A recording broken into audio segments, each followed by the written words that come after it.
Oke Mas Didi, bukan banget. Masih semangat? Mana suaranya? Pasti saya lihat pasti semangat. Ada yang bikin semangat toh? Dan saya ucapkan selamat datang, terima kasih untuk rombongan dari Palu, Indonesia cantik, dan juga dari Pemalang. Kemarin saya syuting di Pemalang, terima kasih untuk Bupati Pemalang yang telah menerima kita dengan baik dan kita diajak makan bareng kemarin. Sukses selalu ya. Kembali ke melanjut pertanyaan yang sebelumnya. Melihatnya ke saya aja. Buru-buru banget, Mas. Katanya sosok gaib yang mengganggu Pamela itu semakin bikin dirimu kesurupan. Gimana ceritanya? Iya, waktu itu pas dia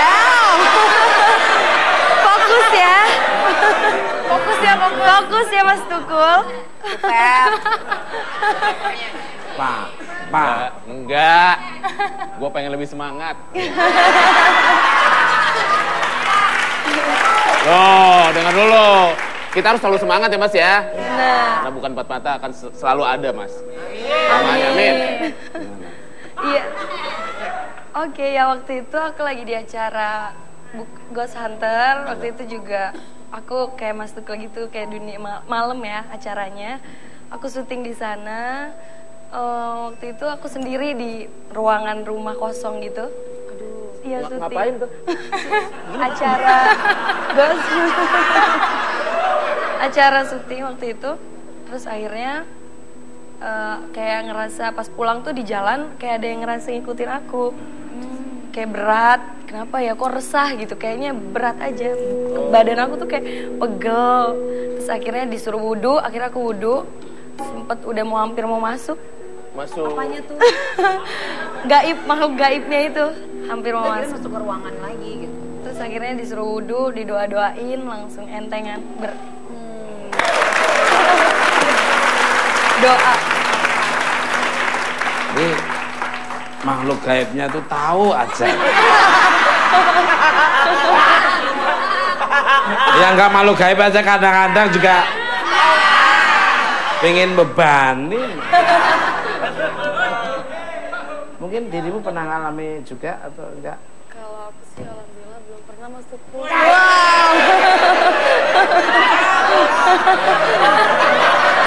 Maaf, ada yang keliru, ada yang salah. Ada yang keliru. Itu tuh ekor lu keluar.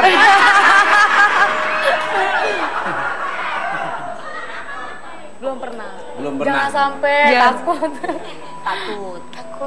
Jika sudah kejadian seperti itu, selain berwudu, apakah pernah memanggil paranormal atau parabola? Yang bisa Salah. Bukan parabola, parasitisme. ini orangnya pemarah. Gimana nggak sabar? 12 tahun salah mulu. Monggo. Iya. Oh gitu, gimana Mas? Alah, ya monggo. Iya, ini kan sopan, bener ya sopan ini ya. Iya, terus akhirnya aku punya kenalan dia bisa baca-baca doa, bisa ngerti tentang kayak gitu, akhirnya didoain dari temen atau bisa dibilang kakak-kakak anakku. Kalau dirimu? Kan belum pernah. Belum pernah ya? Iya. Nanti kalau ada apa-apa panggil saya. Ya kan bisa juga. Bisa. Lu pikir gua kagak bisa? Emang bisa? Emang bisa nambah persoalan. Ini pada ngaco tuh anak-anak tuh. Orang ngomong bener-bener wah. Kayak dianggapnya kita tuh bercanda. Pemirsa, bintang tamu saya selanjutnya adalah seorang paranormal yang mempunyai kemampuan siksa. Yang luar biasa sih. Maka dia langsung aja kita sambut Mbak Yu.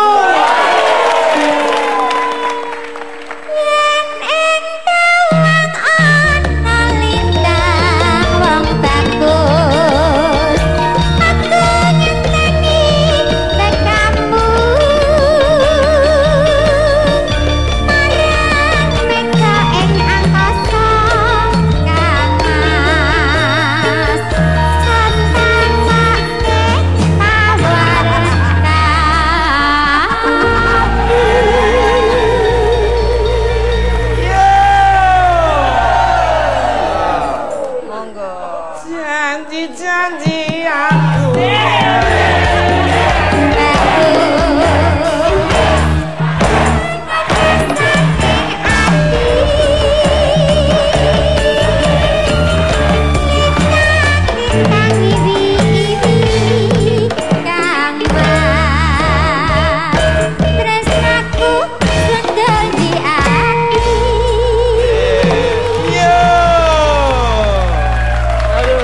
Balik galak. Durasi. Iklannya banyak, harus bener-bener. Amin. Selamat malam untuk Mbak Yu. Bagaimana kabarnya? Alhamdulillah baik Senang Mas. sekali kehadiran Mbak Yu membuat suasana lebih meriah, rame, dan share rating makin naik aja.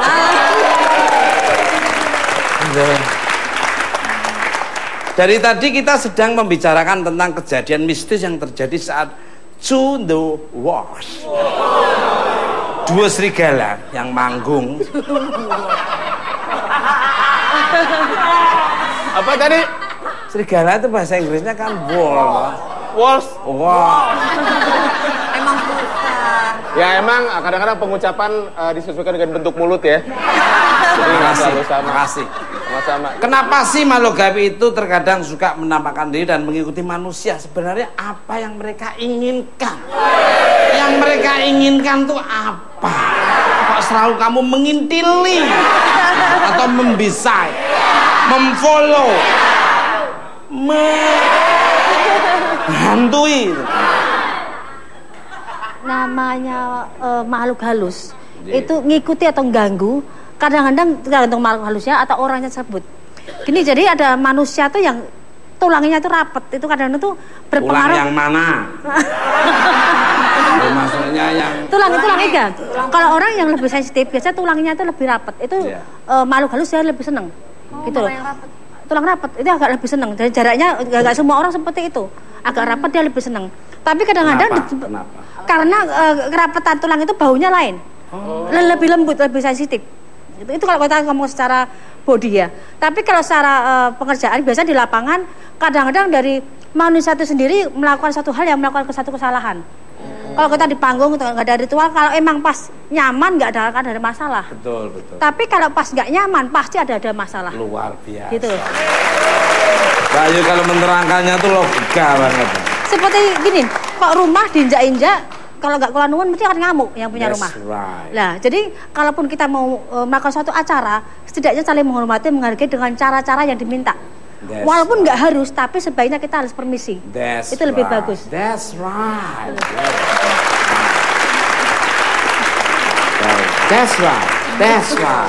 Kok keringetan Mas Tukang? Oh, bukan yang di sini. Yang mana? Ada. Kembali kan. Untuk Mbak Yun, masih seputaran makhluk gaib, the ghost of the moving. Sorry, can speak English? Never mind. Ya, terserah. What the truth of the woman and in the Kamya moon? Ya. Apakah benar kalau wanita yang sedang datang bulan itu? Apa? Coming moon. Datang bulan coming moon. Ya benar, Pep. Iya Benar sih. dia udah. Lebih rentan diikuti makhluk gaib. Monggo. Kalau enggak juga, jadi kalau orang datang bulan bukan karena dia akan rentan atau gampang kemasukan, enggak. Tergantung manusia sendiri. Kalau emang kebetulan kalau lagi datang bulan, memang sensitifnya ada. Jadi bau darah itu emang ngikutin kadang-kadang loh. Tapi kalau umumnya karena manusia itu sendiri kadang yang melakukan satu kesalahan atau lagi ngalamin lagi sensitif, itu aja gampang rentan ketempel atau ganggu. Gitu. Kalaupun datang bulan, baik semuanya datang bulan juga banyak wanita, tapi nggak semua kemasukan. Tergantung manusianya itu. That's right. Good. Kemarin saya syuting Mr. Tuku Jalan-Jalan, kita masuk ke gua. Bintang tamunya kebetulan coming moon itu tadi. Datang bulan. Udah diomongin sama si juru kuncinya, jangan masuk dulu. Ternyata begitu kita tanya Pram, gimana Pram? Ya, sama Kang Iwan ikut. Enggak, tanya begitu kita lagi penelusuran tiba-tiba masuk dengan sendirinya udah di depan, kesurupan.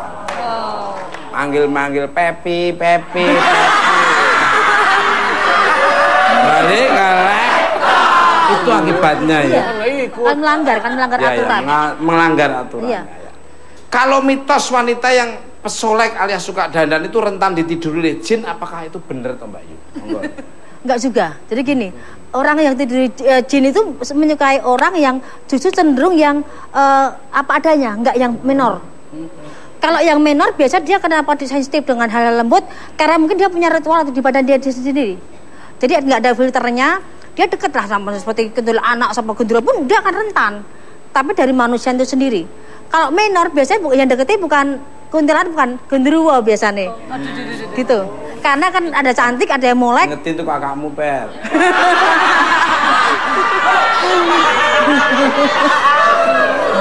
Biasa kita nyari bareng juga. Nah, kalau ini Mbak Yu, maaf Mbak Yu, ini maaf ya, ini maaf. Kalau katanya konon ceritanya kalau orang nggak pakai baju itu malah jarang didatengin, itu bener ya? Iya betul. Ada ritual tertentu yang orang tuh kalau keliling rumah sampai 7 kali sama puasa, dia akan menemui dirinya sendiri, itu benar. Tapi kalau tanpa baju nggak dilihat sama itu enggak, karena perasaannya hilang. Genderuwo atau kuntilanak atau setan atau demit itu lebih suka lihat dan tertutup. Tapi diganggu gitu loh, diganggu dia lagi apa, lagi mandi, justru itu perasaannya ada sifat seperti manusia ada. Berarti walaupun kurang ajar sifatnya gitu loh. Tapi kalau yang pakai baju yang nggak pakai baju malah biasa. Karena nanti malam aku tak pakai. Aku sering digangguin terus.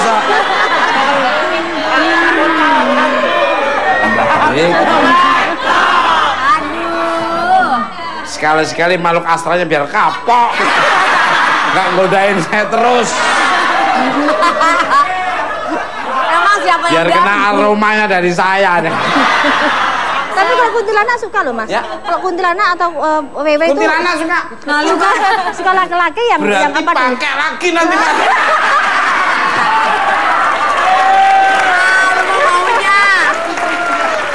Untuk Pamela dan Ovi nih. Kuntilanak juga milih-milih kali Mbak Yu. Mungkin kuntilanak milih-milih. Kuntilanak tuh omnivora, makan segalanya. Di mana di situ ada makanan hangat ya sudah. Ya tapi nggak sama tuyul juga kali. Pamela dan Ovi. Ada yang mau ditanya kepada Mbak Yu, monggo silakan. Iya. Kalau penyebab kesurupan itu dari apa ya? Apa bengong? Apa dari apa gitu? Kalau penyebab kesurupan secara umumnya dia labil, dia nggak tenang, nggak nyaman. Jadi kalau orang yang ngalamun, orang yang banyak masalah, orang yang cenderung sensitif itu akan sangat rentan banget. Tapi orang yang ceria, orang yang banyak senengnya, banyak senyum, dia akan gelombangnya kan susah untuk sensitif untuk dimasukin kayak gitu. Seperti saya gini. Ya. susah ngelacak gelombang saya. Jadi gitu. Mungkin kalau cenderung yang kemasukan biasanya dia ada yang ikut seperti masa gitu. Dia kadang-kadang ada yang ikut-ikutan, cuma temennya gitu dia ikut-ikutan, padahal juga enggak sebagian gitu loh. Enggak seperti segampang itu juga. Kemasukan enggak harus rame seperti itu. Kadang-kadang cuma ikut biar rame juga. Kalau yang masih cuma 1, 2, 3, mungkin satu yang baru 7, yang kena 10 itu yang lainnya 3 ikut-ikutan. Ikut-ikutan doang.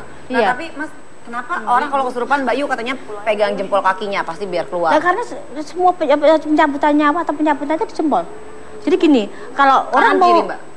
Kalau yang sampai keliru jempolnya loh. Kiri apa kanannya? Kiri apa kanannya? Kiri apa? Kiri apa kanan Mbak Yu atau harus? Ya. Ini jempol lu Mas. yang ngomong. Senyum Ya, aja. konotasinya Mas Tiko jempolnya lain. Kalau loh. buru-buru kan maksudnya. Ya. Jadi ada jempol kanan atau kiri? Jadi gini, Mbak Yu? Salah kalau lagi. orang meninggal susah karena susuk atau karena pegangan diri, jempol kanan yang tarik. Oh, kanan kan? Iya. Tapi kalau orang yang kesurupan, jempol kiri, jempol kanan sama ketiak. Sebut aja ketiak. Pakai tang itu ya Mbak Yu. Bukan. Tang apa cadot itu ketemu.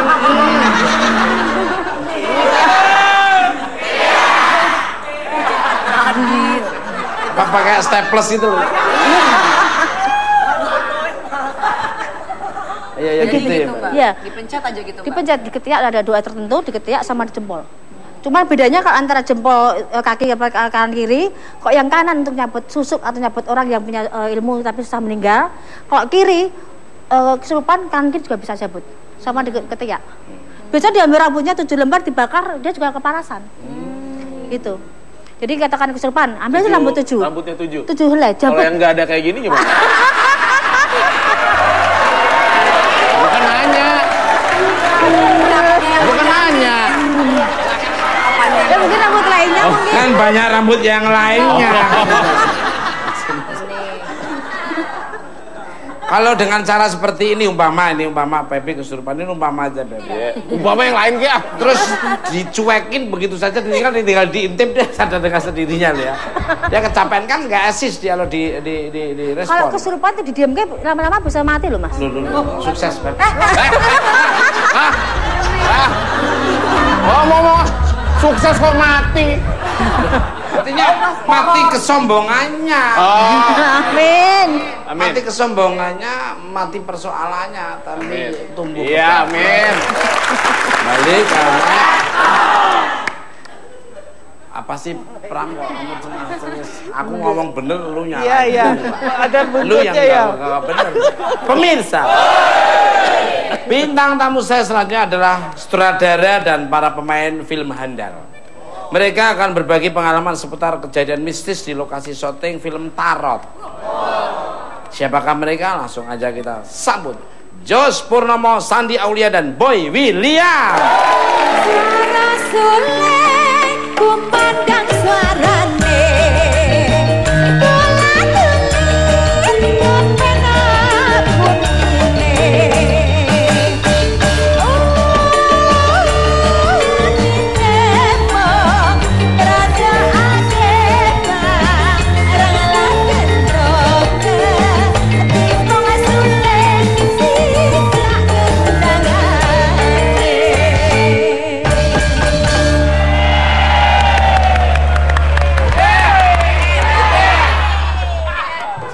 Sini Mas Jos Purnomo. Ya. Pemirsa, setelah yang satu ini kita akan berbincang-bincang dengan Mas Jos Purnomo, Sandi Aulia, dan Boy William, dan juga kembali menyaksikan penampilan dari dua serigala. Jadi jangan kemana-mana, tetap di Komnak Mas.